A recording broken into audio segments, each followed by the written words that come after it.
My concern level for Oregon's defense is not at a 10, but it's not exactly a 1 either.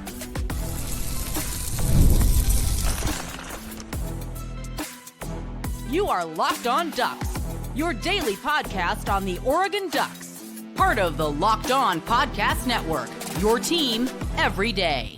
Yes, it is that time once again for Locked On Ducks. I'm your host, Spencer McLaughlin. Thank you so much for making this your first listen or your first view of the day. Part of the Locked On Podcast Network, your team every day and your number one source to stay up to date with the Ducks. This episode brought to you by our friends over at FanDuel, where you can get a big return. New customers can place a $5 bet and you'll get $150 in bonus bets if you win your first $5 bet. Visit FanDuel.com to get started. More portal chatter. There are some interesting names coming from the University of Southern California that Oregon will and should be after, and the offensive line deserves major shout-out potential. How well exactly did they play against Penn State? All coming up. But I want to start with the defense, because this was the biggest negative coming out of the Big Ten championship game, of which, need I remind you, far more positives. You're not going to play every game exactly how you want. I've said all season long, 60-40, this is a defensively led team. It is nice to know that the defense doesn't have to be firing on all cylinders in order for Oregon to beat a really good team. But I saw this floating around online. Nico Reed posted something on his Instagram about a flu game and whatnot. Oh, it was going through the program. Okay. I have no idea if that's true. I got news for you. You have no idea if that is true. But whether or not the flu was going through the defensive unit for Oregon, and that's why they got pushed around and didn't play well, that was not even close to the two biggest issues that they have to make an adjustment for. So is my concern level a 10? No. 10 is I'm freaking out. Oregon's national championship hopes are in trouble. The defense will never play well ever again. 1 is this was an anomaly. It'll never happen again. And Oregon's going to allow 10 points to everybody they play in the playoffs. No, it's neither of those things. I'd put it at about a 4. I'd put it at about a 4. There were two things in this game, upon going back and watching it again, that really stood out to me in a number of key spots. They did not handle tempo well, and they had too many miscommunications leading to blown coverages. Even if there was, and again, I have seen no legitimate evidence that there was a flu bug going through. It's possible. I'm a little bit sick doing the show. For those watching on YouTube, that's why I'm wearing a sweatshirt. I'd never wear a sweatshirt on the show, but I have no intention of taking this thing off today because it's just far more comfortable and easier to do. But in no world did I look at, yes, the defensive line getting pushed around. That was strange to see. It would be an explanation. It wasn't one of Oregon's biggest problems. So let's talk about a couple of key miscommunications that were impact plays in the game. Penn State's long touchdown on a drive in which they moved down the field. Oregon miscommunicates the coverage. Nico Reed, Kobe Savage, not on the same page. Nico Reed thinks he's got safety help over the top, lets the receiver run right by him for an easy touchdown. So he thinks that he's playing off coverage and that he's able to just shade him to the inside. And Kobe Savage thinks, nope, Tyler Warren's coming on the out route. So whatever those coverage assignments were not communicated correctly between those two guys. Then, 3rd down and 16, the one late in the game, when Oregon brings a corner blitz and blows a coverage completely, 2 guys run with 1 receiver, and nobody covers the guy who ends up getting the first down. Nothing about having the flu or any sort of sickness has anything to do with those particular moments. Then there were other instances in which the defense wasn't good situationally, where you have to just tip your cap and say Penn State made some good plays. That 4th and 10, Mateo's got Drew Aller in his grasps. Most quarterbacks, even though he's barely got him, most quarterbacks are at least impacted. They're not able to make a throw down the field on 4th and 10 into a double coverage situation in the end zone. Like that's just a heck of a football play. Or there was another instance where Drew Aller layers a ball over the top of Devin Jackson, who's in good coverage, but underneath the defensive back over the top, I think it was Brandon Johnson. Tyler Warren leaps up, high points the ball. It goes maybe a couple inches over the outstretched hand of Devin Jackson, running and trail underneath. Those were some of the big plays, not all of them certainly.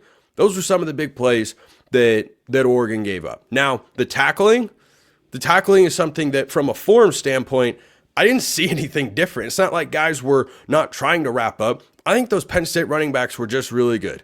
And there were some assignments that were not held to from what I was able to watch on the Oregon defense in the run game way too often. Way too often. The defensive ends were losing contain. And the running backs were able to bounce to the outside. It was muddied up the middle, and everybody would crash down, and then the running backs would just zip to the outside and break off a big run. That's something that can be fixed. Communication problems, that's something that can be fixed. And by the way, all of these things got rectified for the most part in the second half. Remember, Penn State did not score in the third quarter. They put up 2 touchdowns in the fourth, one of which required that incredible play from Drew Allard, but also included the blown coverage on 3rd and 16 earlier in the drive. They don't do that. Maybe Oregon is able to get what would have been just its second sack of the game and put them into a 4th and 25-30 situation. Maybe they force an incompletion. Maybe they only give up 7 or 8 yards and you've got a 4th down and medium long rather than a 1st down on 3rd and 16. So the defense was better in the second half, which is why my concern level is at a 4. But the other area of the defense where Oregon struggled was, and this kind of goes to the communication, but the shifts in motion that Penn State offensive coordinator Andy Kotelnicki was employing, which are a hallmark of his offense and why he was interviewing for the West Virginia head coaching job and probably will be a head coach one day from what I saw. He wants to stay with Penn State through the playoff run. They wanted him to jump out sooner so that they could hit the portal and whatnot for the 25 season, understandably so. That's why he's still Penn State's OC. But that guy will be a head coach one day. He is clever. He is creative. He used a lot of motion. He used a lot of shifts. And Oregon didn't always communicate well. If you go back and watch that game again, what you will see a lot of is bad eye discipline from guys in the front 7 when motion was involved, number 1. And number 2, the number of times that Penn State ran with tempo and Oregon wasn't set defensively and they were scrambling, they were flying around, or they were looking at each other at the last moment, too many to count. I should have kept a tally, but it would have been a big number. There were not that many sequences where, or not enough sequences, I should say, where it felt like Oregon's defense was completely set and sound, no matter the down and distance. And one thing that Penn State did that Oregon made a bit of an adjustment, I mean, they adjusted to everything at some level in the second half, but they were really caught off guard in the first, is the way that Penn State ran with tempo. Is they'd run a couple plays, maybe they'd get a 1st down, and then they'd slow it down and they would call 2 plays. And when they did that, they almost caught Oregon for 12 men on the field one time. That was the most notable example, but there were several other instances in which Penn State goes, okay, we're running this play, then we're going to sprint up and run the next play. And it actually was a disservice to Penn State on their final touchdown drive, because that catch that was ruled incomplete for reasons I can't figure out, James Franklin wasn't able to challenge because they called 2 plays. And so Penn State just ran it quickly and didn't give themselves a chance to challenge. They actually did what Ohio State did to Oregon with the Jeff Bosse interception back on October 12th. They ran a play so quickly, replay didn't have time to buzz down, and the coach didn't have time to throw a challenge flag. But they were employing that tactic throughout the game. Now, if I'm whoever is going to be Oregon's opponent, I'll talk about Ohio State and Tennessee a bit later in today's show. I watched that conference championship game, and I'm putting that into my offense, or at least those sorts of principles. So communication, discipline, and handling tempo. Those are the 3 things. I don't care if the flu was running throughout the defense. It wouldn't have been as high scoring of a game for Penn State's offense if those things hadn't taken place, and they were not sharp. So I have no idea whether or not the flu was actually going through the team. No clue. Maybe some of you do. I don't know. But what I saw, I didn't see a team that was missing that extra oomph because they're battling an illness, like myself right now. I saw a team that miscommunicated, that did not handle tempo well in the first half, and made some adjustments in the second. Certainly, they've got a long time to make those adjustments going into January 1st in the Rose Bowl, because you can bet your rear end that whoever Oregon plays, there are some really good offensive minds, no matter which team comes out victorious in Columbus next week. You can bet they'll watch and go, oh, hey, Oregon didn't handle tempo very well. Or, oh, hey, Oregon wasn't able to handle motion and they got caught up in all the action and whatnot and created some really big running lanes. They're going to see that, and that's the adjustment that Oregon has to make. Sure, get healthy, but those things have to be fixed first. Let me know your thoughts in the YouTube comments or hit me up on Twitter. The portal is popping as per our usual arrangement. And there are not one, but 2 USC players plus another player who reminds you of a current Oregon player the Ducks will likely be targeting and should be targeting. That's all coming up next. Right after we talk about FanDuel, get ready to tackle the NFL action with FanDuel, America's #1 sportsbook. Not 2, not 3. Oregon's #1 team in college football. They got punished for it with the path they have, but Dan Lanning, as you might expect, doesn't really care. But you should care that FanDuel's America's #1 sportsbook. That's the place to go. Right now, new customers can bet $5 and get $150 in bonus bets if you win. The FanDuel Sportsbook app gives you everything you need to place live bets on the NFL, all in one place. So when you get a hunch in the middle of the game, you can check out the latest stats, view live play-by-play, and so much more on the same page where you place your bets. Just visit FanDuel.com to join today. FanDuel.com, that's the place to go. $150 in bonus bets if you win your first $5 bet. FanDuel.com. Never waste a hunch. Make every moment more with FanDuel, an official sportsbook partner of the NFL.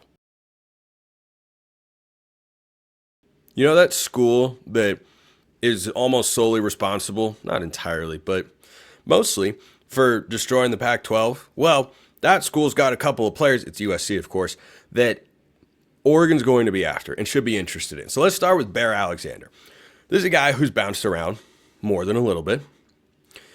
He is a class of 2022 recruit. He's been to a number of different high schools. He's been to a couple different schools.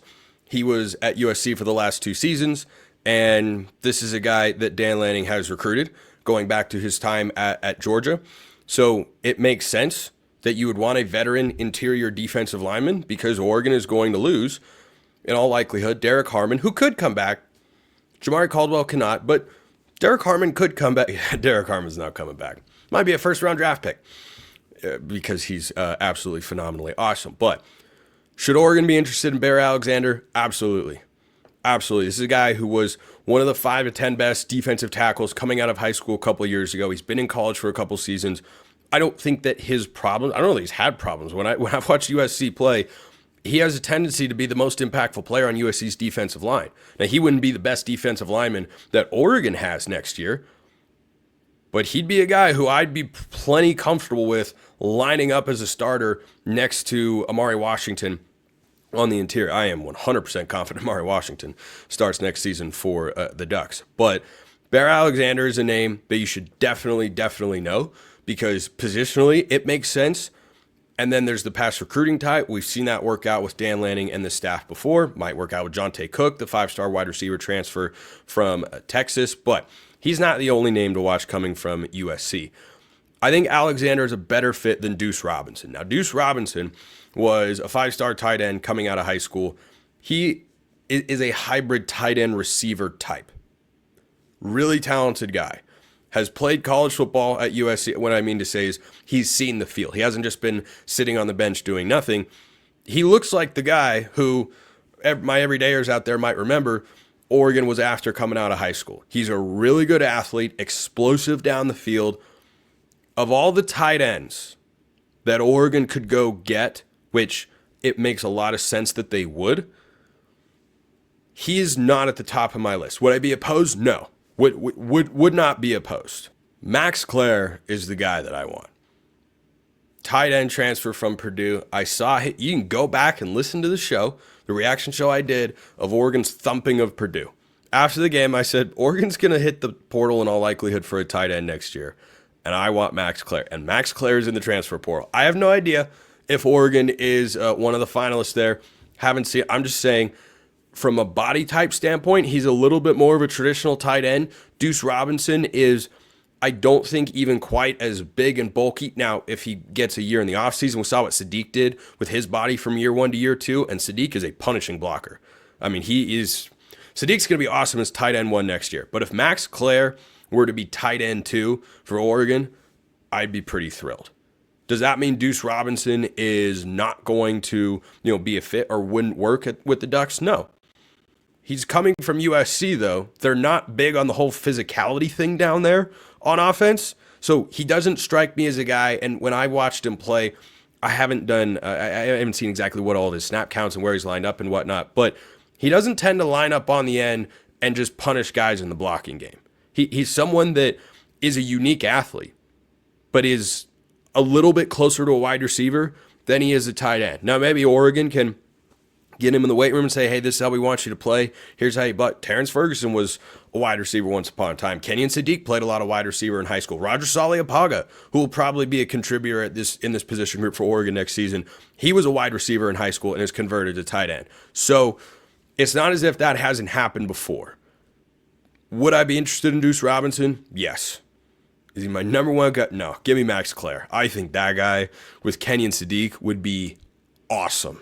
I mean, thoroughly awesome. But Oregon needs to have 3 tight ends they feel good about. They run as much 13 personnel, 1 back and 3 tight ends as anybody in football. So Duce Robinson from USC, that's another name to keep an eye on. And then there's Williams Nwaneri. So this is a bit of a surprise, and this gives me Jordan Birch vibes. So Birch was a 5-star recruit coming out of high school. Lanning had recruited him to Georgia, and he chose to go to South Carolina, where he played for 2 years. And then he hit the portal. He comes to Oregon. You know the rest. The guy's a bona fide stud. Defending the run, getting after the quarterback. He's done it all. Will be playing on Sundays. So Nwaneri was one of, if not the top defensive lineman, according to 24/7, in the class of 2024. So he was a true freshman this past year. Did not burn his eligibility. 24/7, their composite has got him as the number 1 defensive lineman in the class. 6'6.5", 260 pounds. Missouri native. That's where Dan Lanning is originally from. He's from, I believe, the Kansas City-ish area and is a big Chiefs fan. But Nwaneri is somebody that gives off that vibe on the one hand, 5-star SEC, but not top-tier program defensive lineman who's got all the physical traits but just needs to be in the right situation.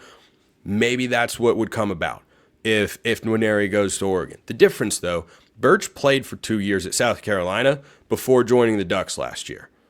Nwaneri didn't play enough to even lose a season of eligibility, so he'd have 4 years of eligibility left. I mean, if you're looking at it as a long-term vet, sure.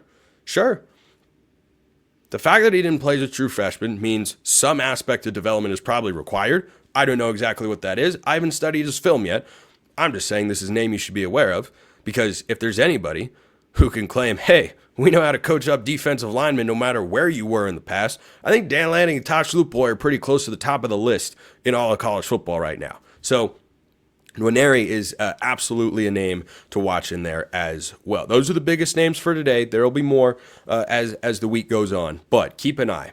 Bear Alexander and Williams Nwaneri as defensive linemen, and Duce Robinson, the tight end from USC, and Max Clare from Purdue. I would be so annoying on this show if Max Clare commits to Oregon and I saw him for just a couple of impact plays in that game earlier this year. That would be the greatest prediction I've ever made.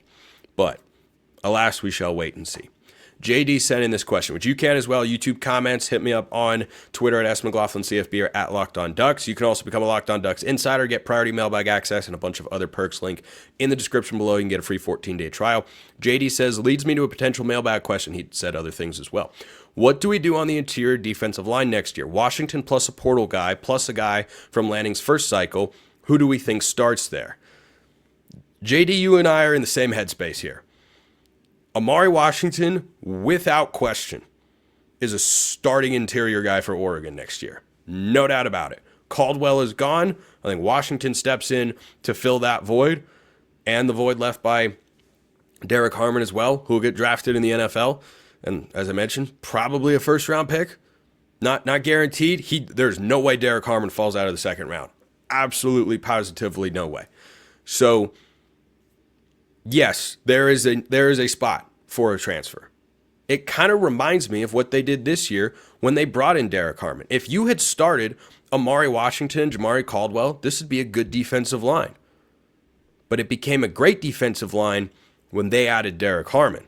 When they said, let's get another guy. Let's go to the next level. Instead of taking a guy like a Terrence Green or a Michael Gardner or Aiden Breland, anybody who they might feel from the 23 or 24 classes that are ready to step up and contribute on the interior of this defensive line, instead of thrusting them into the starting role, make them the new Amari Washington, where you're a contributor playing a lot, but you're not one of our starters. You're a heavy rotation guy. That's what I would suspect. That's my guess right now along with defensive line. But the fact that they will likely go after Nwaneri, and they're reportedly after Bear Alexander as well, I think tells you, as well as they've recruited that position, you just about always still take a transfer who's a proven commodity over a young up-and-comer. That doesn't mean you disregard those guys, right? You've developed an Amari Washington over the last couple of years. That dude could be an all-conference performer next season when he gets the same number of snaps as Derek Harmon did this year. So that's my guess for how the defensive line plays out. There are a lot of other needs on this Oregon roster going into 2025. So these are some guys to look at, some positions to monitor. They are not the only ones. More on that as the week goes on. Before we wrap up today's show, let's talk about Omaha Steaks. Nothing delivers comfort and joy quite like the unrivaled quality and taste of Omaha Steaks. Guaranteed perfection in every single bite. And right now, you can save on unforgettable gifts with 50% off site-wide. That's right, at omahasteaks.com. Plus, score an extra $30 off with promo code COLLEGE. With 5 generations of experience, they consistently deliver the world's best steak experience, and the gifting experts at Omaha Steaks made it easier to deliver the perfect gift with thoughtfully curated gift packages featuring gourmet favorites. From legendary steaks to mouth-watering desserts and more, save 50% off site-wide for a limited time at omahasteaks.com. Plus, our listeners get an extra $30 off with promo code COLLEGE. That's 50% off at omahasteaks.com, OMAHA steaks.com, and an extra $30 off with promo code COLLEGE. Minimum purchase may apply. One of my oldest friends, Alex, is going to love this particular question that came from Judson. Hey, Spencer, everyday listener, Locked On Ducks here. Appreciate you. I would love to hear you talk about how good the O-line played against an elite D-line for Penn State, especially Connerly and Dave. In my opinion, the O-line almost looked better with Dave instead of Marcus. That's Dave Iuli instead of Marcus Harper. What do you think the Ducks should do with that position moving forward? Thank you again, and Sco Ducks. So, I think the rotations were managed incredibly well. I don't know the thinking per se, if it's freshness, matchups, play call, or what have you. However they managed that 3-man guard rotation, 4-man guard rotation was really good. You've got Kavika Rogers, you've got Dave Iuli, Nishad Strother, and Marcus Harper. Maybe they were putting Harper on a snap count, and they said, hey, let's have him for 5 snaps here, and then take him out. Because he did not play against Washington, and hasn't played since he got hurt about midway or so through the Michigan game. So I think however they're managing that is really good, because that offensive line, can you imagine being in this spot after the Boise State game? The Broncos and Idaho racked up 7 sacks in 2 games, and we're all looking around going, what happened? What's going on? Yeah, you lost some guys. You lost Jackson Powers Johnson up front. I expected there to be a step back, but this is a disaster. And now they're one of the 3 finalists for the Joe Moore Award. Even with those 2 performances, that's how strong they've been. Gabriel does a great job getting away from sacks and not taking sacks or running into them and getting the ball out of his hands quickly. And Will Stein does that as well. I think that's an underrated part of why this offensive line has got such great sack numbers. Will Stein gets the ball out of the quarterback's hands really quickly. I think Oregon has one of the shortest or the shortest air yardage per attempt through the air of all the college football playoff teams. And it's not as if it doesn't work. They just put up 45 points on one of the best defenses in the country. So Connerly and Cornelius, there was a video going around in the internet, always a hub of intellectual foresight. Connerly was getting love from some NFL draft scout guy. Oh, Josh Connerly made money because of how he played against Abdul Carter. And Penn State fans were convinced that every single rep was a hold. I did think one of them was, straight up. But I don't know what they're seeing on the. There was one where he wrapped around and it looked like Connerly came over the shoulder pad and had him held. But he continues to look better and better and better. And Alik Terry just deserves a lot of credit because this has not been an easy unit to coach and manage throughout the course of the season. With the number of changes, number of guys coming in and out, yes, they have had steady play from the 2 tackles who will be playing on Sundays. And you know what? I would, if I were managing the NIL collective for Oregon, obviously I'm not, I would be willing to give a significant sum to get Josh Connerly to forego the NFL draft for his final year of college eligibility. Depending on how much the budget is, look at what the NFL pays left tackles. I'd pay Josh Connerly a pretty hefty amount to try to get him to stay. I'd be ponying up the money for Alik Terry. A young guy like that who's rising through the ranks, coaching this unit the way he has the last 2 years, Other schools are going to come calling. They will come calling for Alik Terry, and I hope Oregon's got the salary pool to keep him around because he has done a really, really good job over the last couple of seasons. And this one in particular, I think is the best individual coaching job of an offensive line we've seen since Dan Lanning took over a couple of years ago. So they deserve their flowers, and I don't think that you can look at how successful this Oregon offense is or how successful Dylan Gabriel is without talking about how good the offensive line has been playing. Last thing, I got a couple of different questions from people with thoughts on would I rather play Oregon, would I rather have Oregon play Ohio State or Tennessee? There are advantages to both. It's hard to beat a team twice. I watched Washington do it last year, so don't tell me that it's impossible.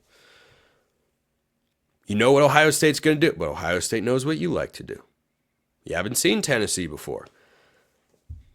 Quite frankly, it's kind of a coin flip, and I'd like to see how the game plays out in Columbus. That Ohio State offensive line is not the same. It is not this. And by the way, they lost their starting center, so of course it isn't the same. Can you imagine if Poncho was taken off of this offensive line? It'd be a mess. You'd have to take one of the guards, try to get him to center, and hope the snaps don't sharpen callbacks, I should say, to a certain game in the 2015 Alamo Bowl. Should have said 2015 season, but you get the point. So that's a pretty significant loss. And if Oregon's offensive line's fully healthy and ready to go with all that rest, their defensive line, the defensive line for Oregon was awesome against Ohio State the first time around. I'd feel fine against it. But conversely, which passing game scares me more? Our old friend Dante Thornton's on Tennessee, but the answer is Ohio State. But can Ohio State get to that? There are a lot of advantages and disadvantages. Vegas has a strong sentiment that Ohio State's a tougher matchup. They'd favor Oregon. The odds makers would by about 1.5 in the Rose Bowl if it were Ohio State. Oregon minus 6.5 against Tennessee. Make of that whatever you will. I think those teams are going to play a really close competitive football game. And what playoff football often comes down to, it's just going to depend on the day. Who's got it that day? At its best, Ohio State is better than Tennessee. But as we've seen, Ohio State is not always at its best. So you got to tell me what level of game you're getting. Because Tennessee's A game, when they play both ways, that defense is disgustingly good. With a top 10 caliber draft pick at defensive end in James Pierce. So it can go either way. Oregon's got to focus on Oregon, figure out how to deal with tempo and motion, all those sorts of things. But I seriously don't have a strong lean of would I rather play this team or that team. Depends on about 7 different factors. Appreciate everyone listening. I'll see you next time. Have a wonderful rest of your day, and go Ducks.